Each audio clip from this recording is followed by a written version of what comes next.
Doc Loves the Kids, a local Kitsap County nonprofit organization established in 2015 whose mission is to provide activities, programs, and community support for at-risk youth. They put the you in community. Doc Loves the Kids.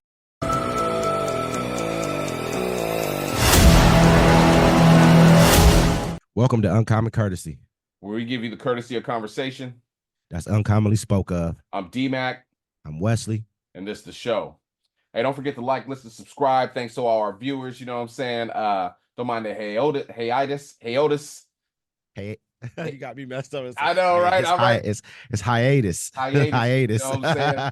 They try to take us out.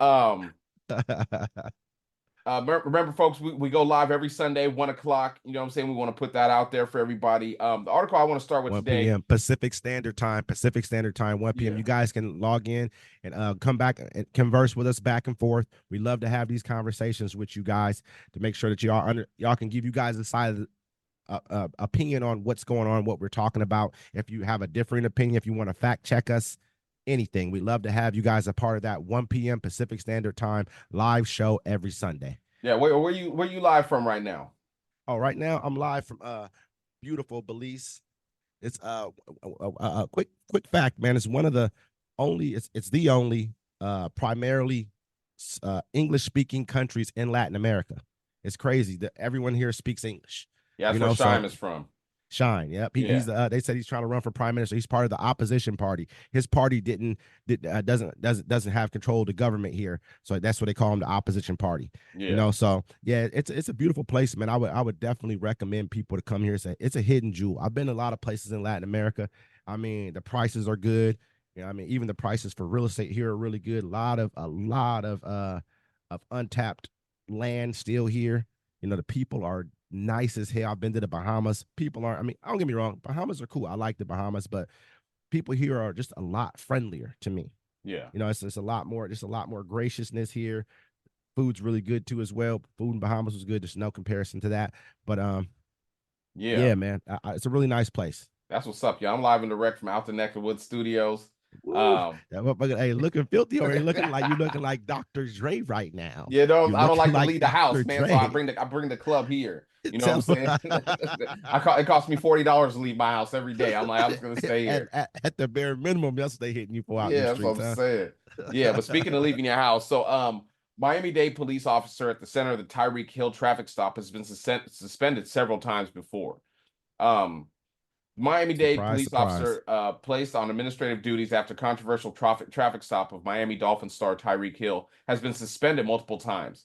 Officer Danny Torres was placed on suspension at least 6 times during his 27-year career, according to his employee's profile released last Friday afternoon by Miami-Dade Police Department. The police included information showing a 20-day suspension in 2018 and another incident in 2019. Torres was suspended for 10 days. And the other 4 suspensions between 2014 and 2016 were each for 5 days. Torres also received at least 4 written reprimands between 1999 and 2020, the report showed. So, I mean, he's just been a menace, you know, but, you know, I'm not saying go ahead. And you know that those suspensions aren't coming for petty things. You're not suspending someone from work for petty shit. You know what I mean? Especially not a police officer. There's going to have to be something egregious. And that's a lot. It's like almost every year I'm having to suspend you. So what are you doing? A suspension's like the last thing they're doing. They'll put you on administrative leave. That's not even required. I don't believe that's even probably looked at as a suspension. Yeah. You know, they put you on administrative leave first. Yeah. And so obviously you probably beat some people up. This is just my opinion. Not saying this is bared out in fact. I don't know. These are just allegations. I mean, not even allegations. It's me just making my opinion, I should say again. But it just seems weird to me that you've been suspended this many times with no further, you know, without you being fired. Well, they don't really let cops go unless they mess up. You know what I'm saying? Like, I mean, over 20 years, he's been suspended 7 times. Kind of makes sense, but I mean, that's a lot of suspension. How many people you know got suspended from work before, man? Suspended. I mean, it happens sometimes. Don't get me wrong, but it ain't like it was when I was a part of the workforce. It wasn't normal for people to get suspended from work. Yeah, he's been suspended. Only one time I worked at Martha and Mary, and they would put people on call because they were so shady they wouldn't fire you, because if they fired you, somehow they'd have to give you unemployment. Yep. Yeah. So they would just put you on leave. So for me, it was cool because there was like always different women coming in with scrubs in, like, oh, I was on call and they just gave me my job back. And I'm like, yeah, I bet they did.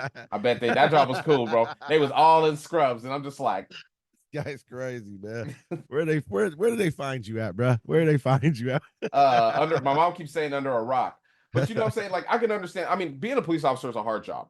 I mean, there's a lot of rude cops, and sometimes you get pulled over and you'd be like, why you pulling me over? You know why he's pulling you over. But you don't realize, like, people don't realize that a lot of police officers, they just reported to a rape of a child, assault, a man beating his woman. You know what I'm saying? An old lady got robbed by 3 dudes and sexually assaulted, and then they got to pull you over because you're doing 60 in a school zone. You know what I'm saying? And you're mad. And I can understand that, but this is he was out of line. You know what I'm saying? That's not the police. That's not the policing we need. You know what I'm saying? Like, regardless, and I look at it like this: what if Tyreek Hill was an 85-year-old man and he was moving that slow? Is the cop gonna rip him out the car? Is he gonna put him in a chokehold? You know what I'm saying? Like, I mean, the dude was just overly aggressive. Everyone saw it. We had a lot of comments in our comment section saying he should have just complied. He should have just did this. I mean, these same people, don't get me wrong. Okay, I can look at what you're saying with a little bit of merit, but not really. Well, you gotta give someone time to comply. You can't say get out the car, then rip him out the car. You can't tell him. He says, "Hey, I'm going down." He's like, "My knee hurts," and you're like, and you pull him down. You have no grace. There's a difference. On top of that, when you look at it, there's no law stating I have to keep my window rolled down for you. Yeah, you're only supposed to crack it this much. Yeah, and just give me your information. You can close it. That's it. I don't have to sit here and converse with you about all kinds of shit. Go get my ticket. That's it. I don't have. There's no conversation to be had. If you want to ask me questions, then that's it's not a requirement for me to answer. On top of that, the other guy came and immediately said, "I should break your fucking window." Basically, not break your fucking window, but excuse me. But he said, "I'm gonna bust this window. I'll bust this window." Well, he was hitting on it hard the first time. That's why he rolled his window. He was like, "Why are you hitting my window so hard?" You know what I'm saying? Do that to me too. I've had the police, like I said, they opened my door to my car. Like, man, what are you doing? Oh, well, sometimes the tent meter is right here on the door. Did you ask me to open my door? Did you ask me to do that? Did you see the video of the cop inside the lady's house? And she was like, "Why are you in my house?" And he was like, house. I own this place now. That's something. He said some crazy stuff. Yeah, crazy stuff. Like, first of all, the police can't come in your house unless they have a warrant or you invite them in. Exactly. He tried to say the kids invited him. He said no, they didn't. And it wouldn't matter. The kids are minors. It's not their home. I've been at a house party and somebody let the cops in, and the guys whose house it was like, "What are y'all doing in my house?" He was like, "Well, these people let us in." He's like, "But it's my house. Get out." And they had to get out. You know. So I mean,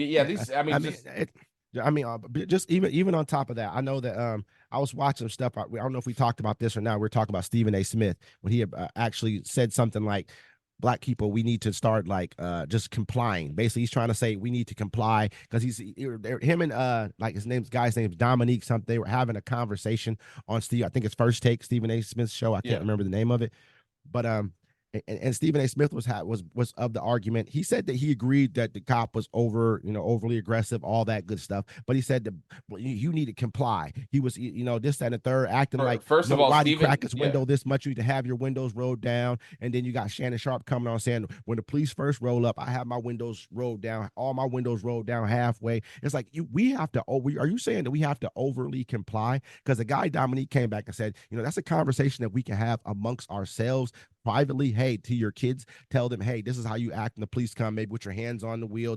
But who the fuck should have to live that way when nobody else does? Exactly. You know what I'm saying? Like, that's it's always comply. Like, I mean, it's not about, first of all, Stephen A. Smith is from Jamaica. Number two, and he didn't have that same smoke for what was it, Dana White beating on his wife. And that's where I always go back to. You know what I'm saying? Like, you can't have no smoke for him. But I mean, you jumping on everybody else. So I don't even pay attention to Stephen A. Smith no more after that. But we do comply. There's only so much complying you can do.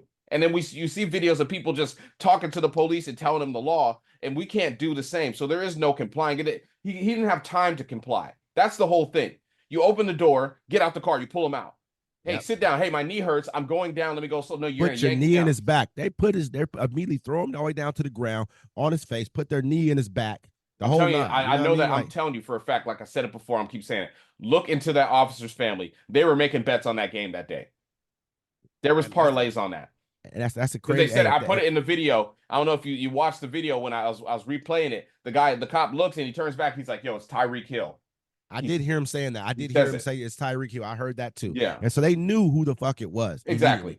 You know what I mean? So it's just, to me, man, this situation, we had a lot of comments in the comment section. A lot of people were saying, hey, you guys are just defending Tyreek Hill. He was wrong. He was speeding, this, that, and the third. I'm like, they showed the video. He wasn't speeding excessively. This is the whole thing. So it's not about defending him. It's about police etiquette. Was he a danger? No. He's Tyreek Hill. If he fights the police, it's national news. Regardless, it's not no regular stuff. It's Tyreek Hill. You have to give people time to comply. You know what I'm saying? Like, if you don't give people time to comply, you're not looking at them as humans. And then we see videos. I mean, it's always different police departments, whatever. But I always see videos of European Americans screaming at the police. You know what I'm saying? Screaming, and the cops are just taking it. I've seen people rush cops with machetes, and the cops are backing up. You know what I'm saying? But you can't just shoot a black dude because you're scared of him. You know what I'm saying? So there's a difference in policing, like, and that's what we're pointing out.